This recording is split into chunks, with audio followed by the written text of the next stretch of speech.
దిగ్గజ cricketer Indian cricket God Sachin కుమారుడు అర్జున్ టెండూల్కర్ ప్రస్తుతం టాక్ ఆఫ్ ది క్రికెట్ టౌన్గా మారాడు. ఇప్పుడు జరుగుతున్న రంజీ ట్రోఫీ 2024 సీజన్లో అర్జున్ గోవా జట్టుకు ఆడుతున్న విషయం తెలిసిందే. అయితే ఈ రంజీ సీజన్లో అర్జున్ చెత్త ప్రదర్శన కనబరుస్తున్నాడు. ఆల్రౌండర్గా గోవా టీంలో చోటు దక్కించుకున్న అర్జున్ 2 విభాగాల్లోనూ విఫలమవుతూ ఆ జట్టుకు భారంగా మారాడు. అయితే ఎలైట్ గ్రూప్ సిలో భాగంగా సోమవారం తమిళనాడుతో ముగిసిన మ్యాచ్లో అర్జున్ 12 ఓవర్లు బౌలింగ్ చేసి ఒక్క వికెట్ కూడా తీయలేకపోయాడు.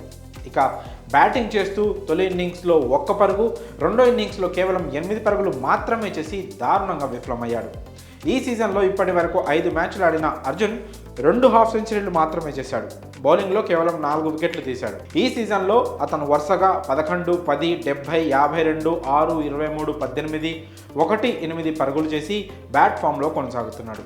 అలాగే బౌలింగ్లో ఒక మ్యాచ్లో 2, మరో మ్యాచ్లో 1, ఇంకో మ్యాచ్లో 1 వికెట్ మాత్రమే తీశాడు. ఒకవైపు బౌలర్గా ధారాళంగా పరుగులు సమర్పించుకుంటూ మరోవైపు బ్యాటర్గాను విఫలమవుతూ గోవా టీంకు భారంగా మారాడు. ఇక మ్యాచ్ విషయానికి వస్తే తమిళనాడుతో సోమవారం ముగిసిన మ్యాచ్లో గోవా 7 వికెట్ల తేడాతో ఓడిపోయింది. ఈ మ్యాచ్లో తొలుత బ్యాటింగ్ చేసిన గోవా 241 పరుగులకు ఆల్అవుట్ అయింది.